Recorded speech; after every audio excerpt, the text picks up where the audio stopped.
열왕기하 14장 우리와 함께 말씀을 나누겠습니다. 이 열왕기하 14장 말씀은 기원전 795년 BC 795년경에 기록된 말씀이고, 이 아마샤에 대한 기록이 나옵니다. 아마샤 왕, 이 아마샤 왕은 어떤 왕인가? 여호와 보시기에 정직히 행했다 되어 있습니다. 3절을 한번 봅시다.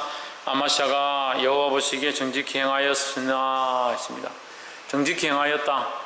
얼마나 정직하냐라는 것을 우리가 사람의 숫자의 어떤 수치나 측정의 값으로 할 수 없으니까 이 비교를 하는 거죠. 어떻게 비교하냐? 다윗과 비교하는 거죠. 다윗과 비교하고 요아스와 비교하는 겁니다. 그의 아버지는 요아스고 그의 위에 한참 위에 있는 조상은 다윗이다. 그 조상인 다윗은 하나님 마음에 합하고 그렇게 정직한 자가 없고 하나님 말씀대로 행한 자 다윗이 기준이 되고, 그의 아버지는 악한 행실들로 하나님을 배반하고 우상을 숭배했던 자이다. 그러니까 다윗과 비교하고 요아스와 비교했다. 다윗과 비교하기에는 다윗과는 같지 아니하였으며 이렇게 하는 겁니다. 그러니까 정직하긴 정직한데 다윗 정도는 아니다 이 말이죠. 정직하긴 정직하고 하나님 말씀대로 살려고 했지만 다윗 정도는 아니고 하나님 마음에 딱 맞고 하나님 마음에 합한 그런 신실하고 성실한 정도는 아니다. 하지만 그의 아버지 요아스가 행한 대로 다 행하였지만 그 아버지처럼 행하긴 했지만 그 아버지처럼 나름대로 말씀을 지키려고 하긴 했지만 뭘 하지 않았느냐? 산당을 제하지 아니하였으므로 백성이 오히려 산당에서 제사를 드리며 분향하였더라. 그러니까 어떤 기준을 우리가 사람의 어떤 정직이나 착함을 수치로 볼 수 없죠. 그래서 최원영 형제는 한 70%는 열심히 주의 말씀대로 살려고 하는 것 같다. 박건도는 한 50%는 주를 위해 사는 것 같다. 홍진우는 20% 주를 위해 사는 것 같다. 이렇게 프로테이지나 숫자로 측정할 수가 없잖아요. 네. 없기 때문에 말씀에 이제 비교로 이렇게 기록을 해놨다는 거죠. 그래서 그에 이제 그렇게 비교를 해놓고 6절에 왕을 죽인 자의 자녀들을 죽이지 아니하였으니 그 아버지가 이제 암살당하는 거죠. 이 아마샤의 아버지가 암살당합니다. 아마샤도 물론 암살당하지만 아버지가 암살당하는데 그 아버지를 죽인 자들을 죽일 수도 있고 그의 자녀들을 이제 벌할 수도 있었지만 그 원수를 갚지 않았다. 왜? 율법에 그 아비의 죄 때문에 자식을 죽이지 말고 자식의 죄 때문에 아비를 죽이지 말라고 했기 때문에 나름대로 말씀을 지키려고 부단히 노력했다라는 거죠. 그래서 이것을 가지고 우리가 좀 더 깊이 있게 보면 자기 감정이나 자기 입장이나 자기 사랑에 매이지 아니하고 말씀대로 시행하려고 힘썼다라는 겁니다. 그래서 우리가 첫 번째 나누고 싶은 것은 하나님 보시기에 정직히 행해야 된다라는 거죠. 우리가 3절을 다시 보십시오. 아마샤가 여호와 보시기에 정직히 행하였으나 했습니다. 아마샤의 행위를 하나님 앞에 어떻다? 정직하다. 근데 우리는 이렇게 말씀을 배우면 정직히 행하는 것 이렇게만 보는 거예요. 더 중요한 건 뭐냐? 여호와 보시기에 정직해야 된다라는 거예요. 사람이 보기에 저 사람은 참 정직하다, 저 사람은 참 괜찮다, 내가 보기에 저 사람은 나쁘다, 저렇게 하면 안 된다, 별로 안 중요하다는 거죠. 우리의 정직과 우리의 진실은 어디에 있어야 되느냐? 하나님 앞에, 하나님 보시기에 정직해야 된다는 거예요. 하나님 어디서 우리를 보시냐? 사람들이 다 있는 곳에서 보시느냐? 다 드러나는 것들만 보시냐? 그렇지 않다라는 거죠. 우리가 숨기려고 해도 다 숨길 수 없고 가리려고 해도 다 가릴 수 없고 우리의 속과 내면까지 다 아시는 하나님이시다라는 겁니다. 그러니까 우리는 누구 앞에 정직한 것이 참 정직함이냐? 하나님 앞에, 하나님 보시기에 정직함, 이 정직함을 가지기를 주의 이름으로 축복합니다. 옆에 사람 보십시오. 하나님 보시기에 정직한 자가 됩시다.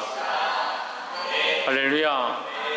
그래서 세상에 이제 법대로 해라, 안 되면 법대로 해라, 법을 좀 지켜라, 안 되면 법보다 주목이 앞선다, 그런 어떤 사람들의 기준들이 있지만 그 법이 세상의 착함과 선함들을 다 골라내고 다 정리하고 할 것 같으면 이 땅에 범죄가 없어야 되잖아요. 범죄가 있고 또 정직하고 신실한 사람처럼 하지만 청문회 가서 세워보면 얼마나 비리가 많은지. 그래서 우리나라는 특별히 틀어서 먼지 안 나는 사람이 없다. 그 말이 모든 사람들이 다 적용되는 거예요. 더 영적으로 보면 우리의 죄에 대한 기준들은 하나님 앞에서 어떻느냐, 마음으로 품은 것 또한 죄다. 여인을 보고 엄란한 마음을 품은 자는 이미 간음한 죄를 지은 것이다 라고 했습니다. 도둑질 하고 싶다, 저거 내가 빼앗고 싶다라는 마음을 가지고 저것을 가지고 싶다라고 했을 때 이미 죄를 지은 것이다. 마음으로 먹은 것들이 이미 죄다라고 우리에게 이 정직에 대해서 말씀을 가르치고 있습니다. 그래서 그만큼 우리가 하나님 앞에 정직하기 힘든 거죠. 그러면 그만큼 하나님 앞에 정직하기 힘들고 그렇게 살기 힘들기 때문에 살지 말아야 되느냐? 그렇지 않습니다. 정직의 기준을 세상에 가지지 말고 하나님께 가지고 그렇게 정직하려고 힘써야 된다라는 겁니다. 그러면 그렇게 정직하게 못 사는 사람들은 다 죽어야 되냐? 그렇지 않죠. 그리스도의 은혜로, 하나님의 은혜로 그리스도의 값없이 주는 그 피로 말미암아 정결함을 입었으니까 정결하게 씻고 또 죄를 지으십시오? 아니죠. 정결함을 입고 더욱 정결하여서 다시 그 죄를 범치 않으려고 힘써야 된다라는 겁니다. 그래서 첫 번째 뭐라고요? 하나님 보시기에 정직하여야 된다. 두 번째 9절에 이스라엘 왕 요아스가 유다 왕 아마스야에게 보내어 이르되 레바논 가시나무가 레바논 백향목에게 보내어 이르기를 내 딸을 내 아들에게 주어 아내를 삼게 하라 하였더니 레바논 들짐승이 지나가다가 그 가시나무를 짓밟았느니라 했습니다. 이게 무슨 말이냐면요, 이게 아마스야가 하나님 앞에 정직히 행하고 주의 말씀대로 살려고 나름대로 몸부림치니까 하나님께서 아마스야에게 복을 주셔서 그에게 전쟁에서 승리하게 하시는 겁니다. 여러분, 우리가 역대 지략을 이렇게 쭉 보면 하나님 말씀대로 살지 않은 자는 주위에 있던 에돔이나 다른 나라들이 반역하고 배반하고 그 나라의 땅들 빼앗아가는 그런 모습들을 봅니다. 그런데 나름대로 하나님 앞에 말씀으로 살려고 힘쓰는 자들에게 어떻게 합니까? 다른 나라들이 굴복하든지 그 나라를 가서 침공해서 땅을 빼앗든지 하는 그런 부흥의 역사를 주는 거죠. 이게 오늘로 치면 우리가 뭐 땅 따먹기 위해서 땅을 따는 건 아니지만 하나님께서 이 땅에서도 또한 부흥의 은혜를 주신다는 거예요.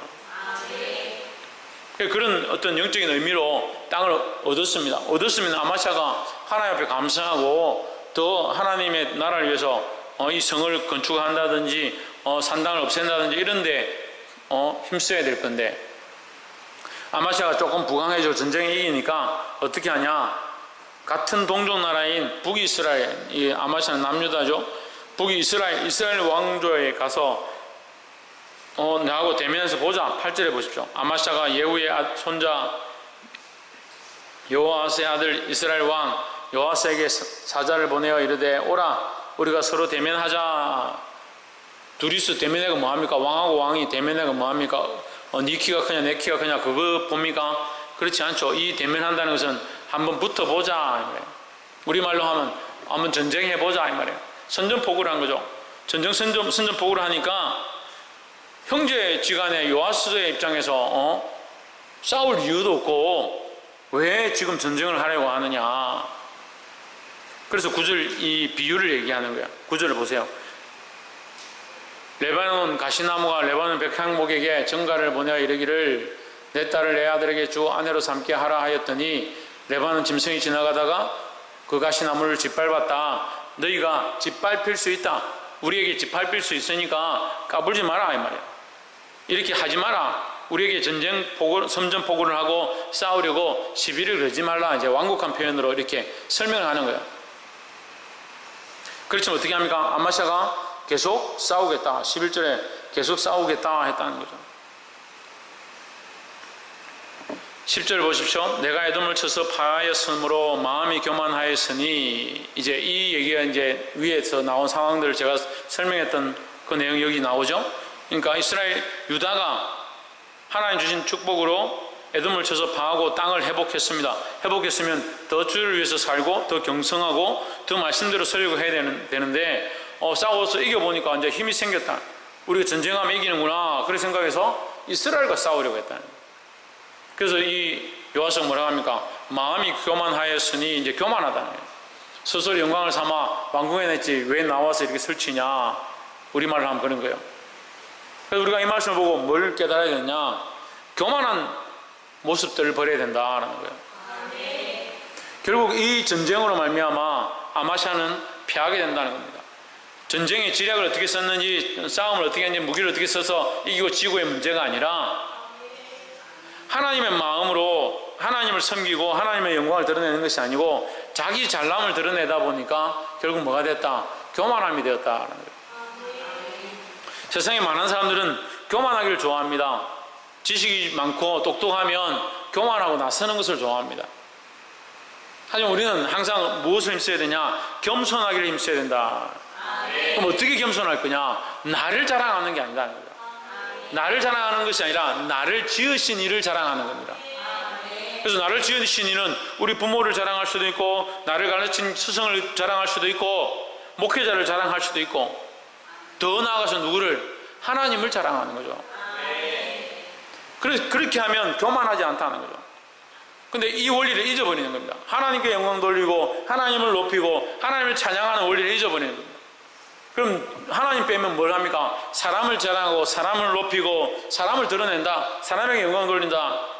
그게 남에게 하는 것은 별로 안 좋으니까 자기에게 하는 거죠. 자기도 모르게 그 마음이 스스로 교만해져서 하나님 보시기에 정직히 행하는 것을 잊어버렸다. 첫 번째 뭐였습니까? 하나님 보시기에 정직한 삶을 살아야 된다는 거예요. 누가? 아마샤가 그렇게 살았습니다. 그럼 우리가 그 말씀을 가지고 하나님 보시기에 정직한 삶을 살아야 돼. 그렇게 사는 자에게 축복을 주셨는데 어떻게 되어버리냐? 교만했다. 교만해지면 뭘 잊어버리냐? 하나님 앞에 정직함을 잊어버리는 거죠. 하나님 앞에 정직하고 신실하게 하나님만 바라보고 하나님만 높이는 이것을 잊어버리는 거죠. 그러니까 교만한 거죠.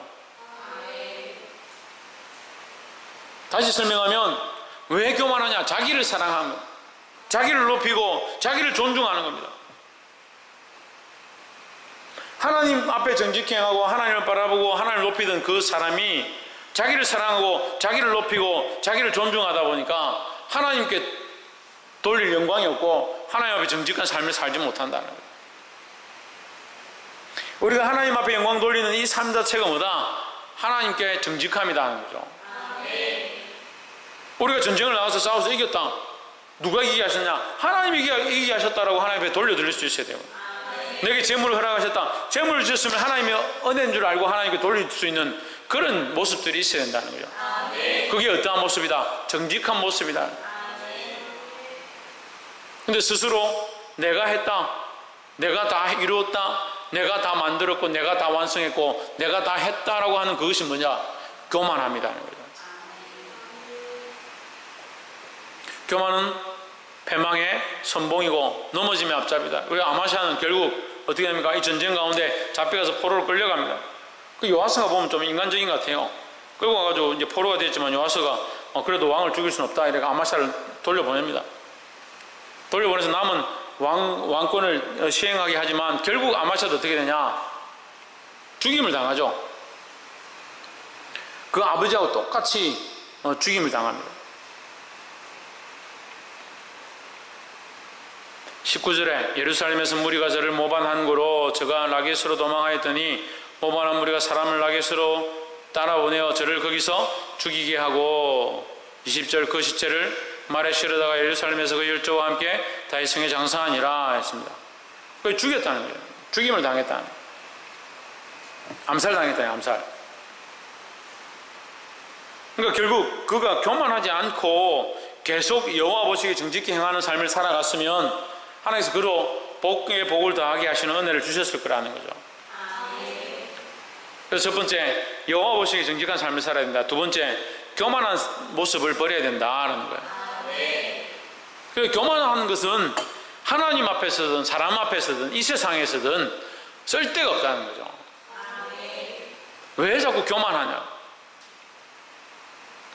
우리는 교만의 기준을 목에 힘쓰는 것이 목에 힘주는 것이 교만이다 이렇게 생각하지만 그게 아니고 더 나아가서 자기를 사랑하는 것, 자기를 높이는 것, 그것이 교만이다라는 거예요. 옆에 사람 보시죠. 자기를 높이는 것, 자기를 사랑하는 것, 내려놓읍시다. 그게 힘들죠. 자기를 높이고 자기를 사랑하고 자기를 위하는 사람들을 내려놓기가 힘들죠. 그래서 좀 배우고 훈련하고 돈 좀 생긴 사람들이 봉사하러 간다. 봉사하러 가서 뭐하냐? 남들한테 밥을 퍼주고 가서 청소를 해주고 그렇게 하고 뭐합니까? 여기다가 열매 2개, 빨간 열매 2개 달고 집에다가 감사장 스펙들 막 붙여놓고 그게 자기 스펙이 돼. 봉사를 해가지고 그러면 그 봉사의 목적이 뭐예요? 그 사람을 이롭게 하고 그 사람을 행복하게 하고 그 사람을 살리는 게 목적이 되어야 되는데 봉사를 막 하다가 나중에 자기 스펙을 쌓아. 내가 이만큼 봉사했다.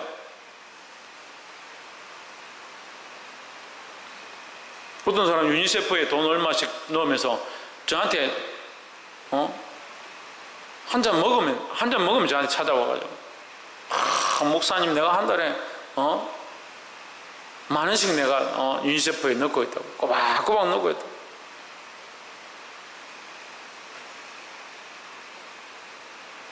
그 술 마실 동가에 넣었으면 수십만 원 넣었을 건데 왜 10,000원씩만 넣고 있냐. 그것도 그걸 자랑하려고 저한테 꼬박꼬박 와가지고 술만 먹으면 그렇게 하는 것도 참 대단하네.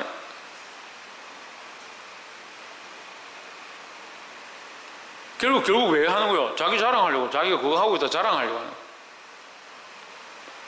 인간은 참 안타깝게도 죽을 때까지 교만하더라. 죽을 때까지. 그럼 어떻게 해야 됩니까?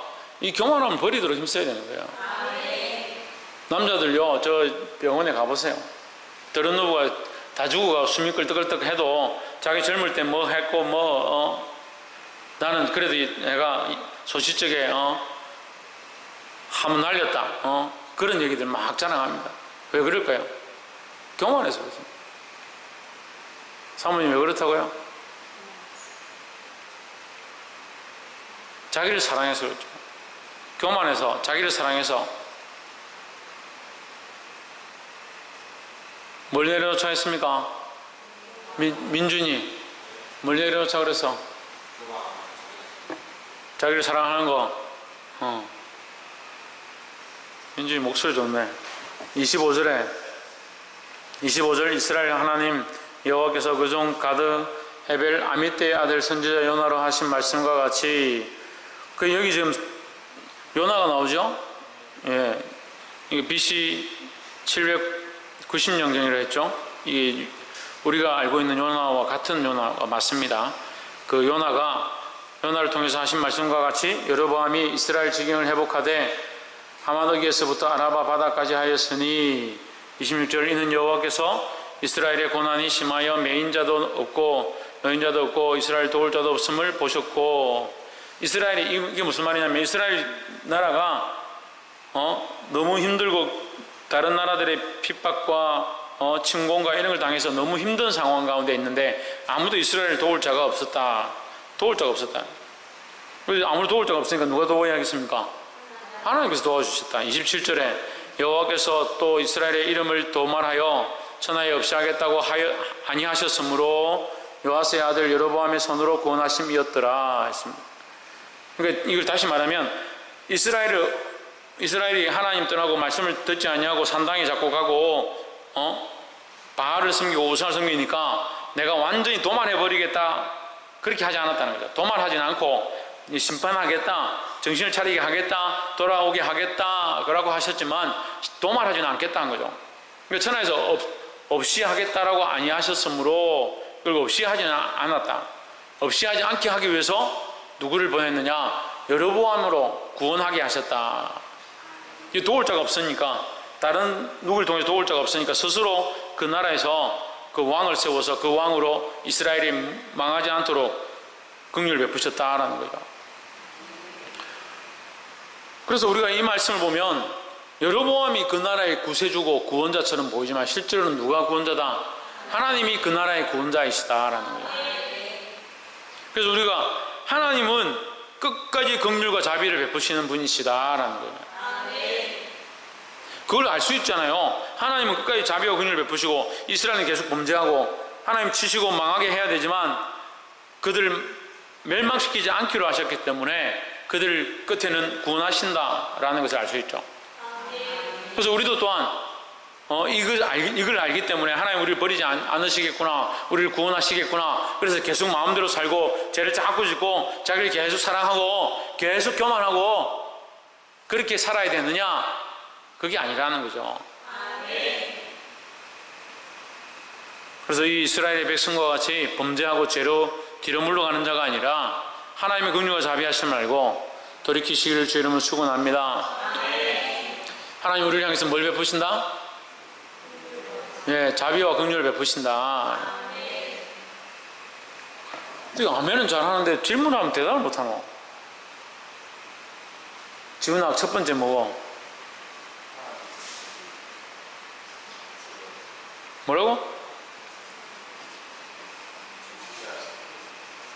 박성님 뭐라고?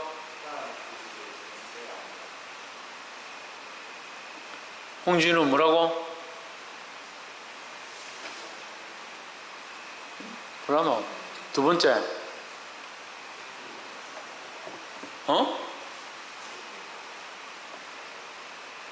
박근도 두 번째 뭐고?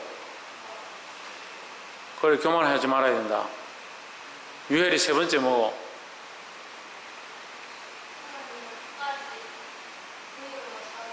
하나님 긍휼과 자비하신 분이다. 천정민 주일날 낮예배 설교 제목이 뭐고?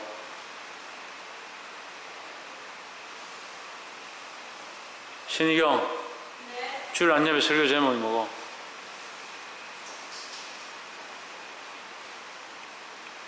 신성경 첫 번째 뭐고? 영혼에 대한 사명이다. 나의 영혼에 대한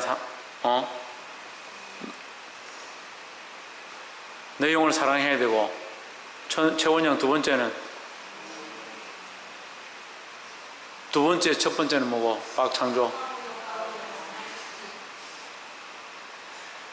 가까운 영혼을 사랑하고,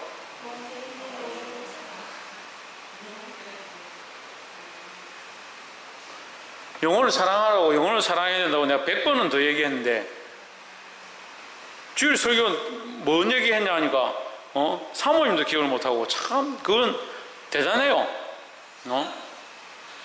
영혼을 사랑해야 된다, 영혼을 위한 삶을 살아야 되고 육체를 사랑하지 말아야 된다 100번도 더 얘기했네. 100번도. 근데 주일에 뭔 설교를 들었는지 모르네. 이거 아멘은 노래 부르듯이 컴퓨터 아멘은 노래 부르듯이 아멘 아멘 하고 있으면서 말씀은 뭐 했는지 기억도 못하고,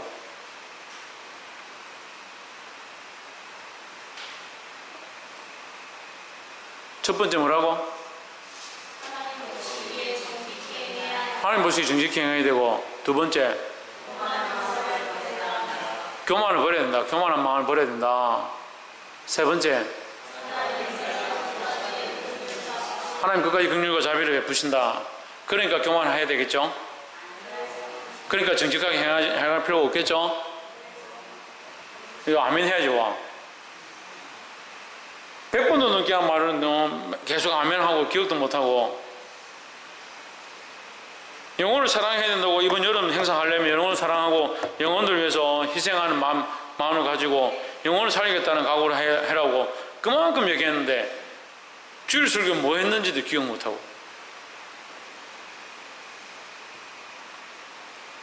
말씀 읽겠습니다. 하나님 앞에 정직히 행하는 것이 하나님 보시기에 정직하게 행하는 것, 사람의 기준이 아니라 하나님 보시기에 정직히 행하는 것이 중요하다라는 거예요.